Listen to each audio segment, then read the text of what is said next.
Okay, so this is the CrinEar Monolith, and out of all the in-ear headphones that Crinacle has come out with, this one is the most ridiculous. It is an absolute bass cannon. It's a truly unhinged level of bass that most people probably aren't ready for. And I kind of feel like Crinacle is trolling me with this release, because he just came out with the Reference and then the Daybreak before that, both of which were really well received by the community. They were a refinement and evolution on what we understand good sound quality to be in in-ear headphones. And now he comes out with this, and it's just like, let's just forget all of that. Let's just go absolutely balls to the wall, batshit insane with the bass. That's what you get here. But there's more going on to the IEM than just that, so let's get into it. Let's find out if it's any good. So first, a couple of details here. The CrinEar Monolith is $399, and it's exclusively available at the Hangout.audio. And I believe this is also going to be a limited release, so they're going to make just under 1,000 of these, and then that's it. So if you want one of these, you should probably jump on it now, because they will probably be sold out rather quick. But should you actually buy one? No. No, you shouldn't. And I say that knowing full well that a lot of people are going to buy this IEM. So let's get into it. The first thing that stands out is this is the case that this thing comes in. Just look at this. This is effectively a golden box to put things in. This is the least functional case that I've come across. So it's probably there for the memes. I have to believe that this product exists for the memes. But second of all, so much gold. The IEM itself is actually made of brass, and it's gold plated on the outside. And then you also have gold for the Y-split, you have gold for the chin cinch, and then you also have gold for the connector. You also get gold on the Pentagon adapter that you get. It's gold everywhere. I love gold! And that is certainly a choice, but it's definitely the exact opposite of what I personally like in IEMs. And actually, all credit to Crinacle for sending me this one, because he knows me. He knows what I like and specifically what I don't like. And everything about this product is what I don't like. So shout out to Crinacle for sending this.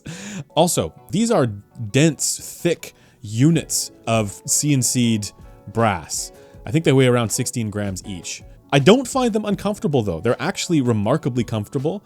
Out of the deal breakers that exist with this product, that's not one of them. Like, I notice the weight more when they're in my hand than I do when they're in my ears. So it's not fatiguing or anything like that. And for the cable, this is rather standard for Crinacle's IEMs. It's a good cable. Like, he's been putting good cables with his IEMs, and this is no exception. I do have to also give him credit for supplying you with 3 different types of tips. You've got the standard bore tips, you've got the shorter bore tips, and then you've also got the short wide tips, which were previously known as the coffee tips. He's just included that in the package as well. And they do have an impact on the sound signature, not quite as much as with some of his other IEMs like the Daybreak, but it's worth noting that you do get that. I wish that more companies, especially at around like $400, I wish that more companies would give you more tip options. Appreciate that, Crinacle. Now, let's get into the sound quality with this IEM.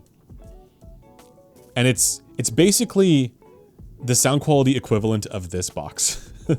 That's how I'm going to describe this. This is, at its core, a V-shaped sound signature with ridiculous levels of bass. There are better and worse ways of doing V-shape. This does not sound like the Eris, which sounded like I was walking through a swamp being attacked by bees. This one instead feels more like I'm being hit by a truck while being on drugs. And that could be a good thing to some people. Maybe that's how you want your music to sound, and I think there's an audience for this, which is also why I think, despite this being so not for me, I think that there are going to be people who buy this product.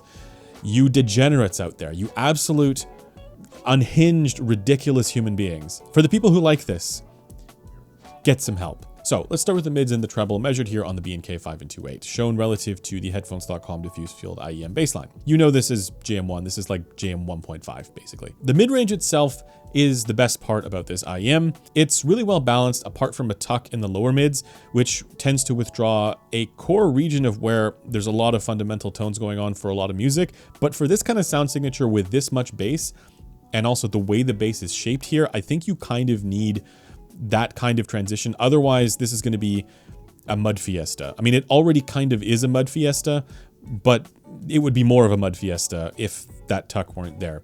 For the rest of the mid-range, it's totally fine, and I like that the ear gain isn't overboard here either, which helps balance out with that lower mid-range region as well. Now for the treble performance, it's elevated a bit, rounding out that V-shaped kind of sound, but I do personally hear the treble to be a bit on the rough side. So it's a bit harsh, a bit strident, not quite as revealing or refined as I would like it to be, not as smooth as I would like it to be. This is partially because of the way that IEMs tend to propagate sound in my ear, where I get a stronger lower treble resonance, but also because this IEM just has more energy there. Like that's just part of how this IEM is tuned. And the different tips do change the sound signature here a bit. Unlike the reference, the short wides don't actually fix the lower treble problems that I have the way that they did on the reference. So just to show you guys how I'm hearing this IEM when I substitute my own anatomical features in for the bass line here, you can see that for me, I'm actually getting a bit more energy at around 4 kilohertz as well. And when portions of the lower treble are emphasized over the upper treble, this is something that I tend to really notice, especially on percussive tones. There's a kind of roughness and compression that accompanies this kind of sound signature for me. But it's also important to recognize that there needs to be a certain amount of excess treble to balance out the unhinged levels of bass that this has. Like, Jesus Christ. Let's talk about that now. It's not just that the sub bass is elevated, and this is where there's some novelty to this concept that Crinacle has put together. Oftentimes a bass head IEM is sub bass and upper treble, right? It's that sort of V-shaped, U-shaped thing where it's mostly pushed to the edges with the ultra low thumping sounds and the ultra high airy shimmery stuff. This has all of the bass elevated dramatically over the rest of the sound signature. So this should sound like more of a complete bass presentation, meaning that the textural nuances of bass tones wouldn't be so drowned out by the sub bass, which is typically what happens with those more disjointed bass presentations that you get on new meta sets, where it's just tons of sub bass and upper treble. This is not like those. Instead, this does have the tonal richness and complexity that you get from the rest of the bass region for a lot of music. In fact, it's, what is this? 6 dB more at every point than what we know people prefer from the preference research. It's not like you can't hear the tones and textures of the bass in your music. It just completely obliterates the clarity for the rest of the sound signature.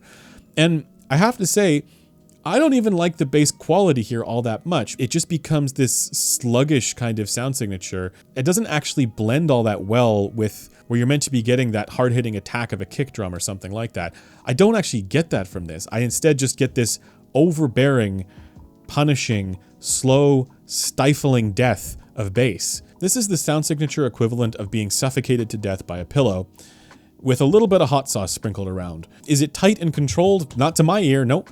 And it's unnecessary. It's unnecessary. I'm disappointed. And you might be saying to yourself, well, you just don't like bass, or you just don't like a V-shaped sound signature. And certainly there's some truth to that. I prefer sound signatures that are more balanced, but we have actually done some listening tests for ourselves to find out what sound signatures do we actually prefer, like what are, for each of us, what are our individual preferences. Turns out I'm the bass head. I'm the one who likes more bass than everybody else on the Headphone show. So you got to ask yourself, how much more of a degenerate than me are you? And then I think you can calibrate whether or not this is going to be a reasonable thing to consider at $3.99. So I think obviously you can tell from me the issue here is that there's just too much bass for this IEM, too much salt, too much degeneracy. But how does it compare to other IEMs? So one of my daily driver IEMs is the CrinEar reference, which is the neutral version that he does, and it's great. I think this is obvious to anybody who understands my preferences. But the one I want to compare this to is actually the Daybreak, to give you guys a sense of just how different the bass shape is for this IEM. And you can see that for the Daybreak, it's still bass and treble forward. It's just more focused towards the sub bass than the entire bass range, and this does give a lot more clarity for the rest of the response to shine through. I've complained at length about the downsides of the new meta styles of tuning, which emphasize sub bass and treble to a point where the mid-range, the good things about the mid-range, are somewhat lost. The Monolith is just a further exaggeration of that problem. Again, maybe I'm just not enough of a bass head to be able to appreciate this, and those of you guys who are just like, I only care about bass, like, this would be the right thing for you. But for me, the Daybreak is just a much clearer sounding product, and I care about clarity a lot, so I choose the Daybreak every day. And now compared to the Zen's Top Pro, which is another bassy IEM, V-shaped IEM, you can see that the Zen's Top Pro has a bit more energy and exaggeration at around 2 kilohertz in the upper mids.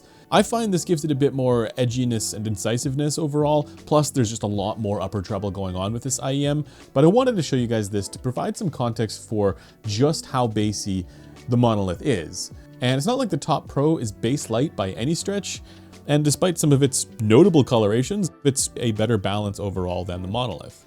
The other one I want to compare this to is the Dunu DaVinci, which also has a similarly good mid-range presentation and also is more bass focused. But the Dunu DaVinci, in my opinion, is the better sounding IEM because it applies this idea of warm, bassy kind of sound with so much more restraint that the rest of the sound signature is able to more adequately complement the low frequency emphasis that it has. I feel like the Dunu DaVinci is going to be really good for all those bass and treble emphasized styles of music too, where the Monolith is a much stronger specialist specifically for bass focused types of music. So I'm guessing the genres that the Monolith would do well for would be like EDM, dance music of some kind, stuff where there's a DJ. You know, it's the IEM equivalent of going to the club. And I suppose it did deliver. It's just that is particularly unpalatable to me. Now, because this is a Crinacle IEM, I know you guys are going to ask me about the technicalities. I'll have to put together a different video on this at some point, but that's not my kind of thing anymore. I know I used to do that, but I'm just not interested in that anymore. I'm interested in what's going on acoustically, and I don't feel we need to use the buzzwords to understand these products and to be able to enjoy them. Not everybody's going to agree, and maybe I'll talk about this more thoroughly in a different video. But for now, let me give the CrinEar Monolith a ranking. So for the CrinEar Monolith, I mostly like the mid-range. The treble is okay, especially for this kind of sound signature, and I really don't like the bass. It's just not for me, guys. So for me, the overall sound score here gets a 4.5 out of 10, but I like the comfort, so that puts it up to a 5.3. As always, if you like what we do here and you want to support us, you can do so by checking out the YouTube memberships. This is where you'll get to hang out with me during live streams and debate me on all kinds of things. This directly goes to the content budget. It buys us a coffee, and it also allows us to purchase other gear to get in for review that we otherwise wouldn't be able to. So we really appreciate those of you guys who joined us, and we look forward to seeing more of you guys in the live streams. And that's going to do it for this video. As always, thanks for taking the time to watch it, and I'll see you guys in the next one. Bye for now.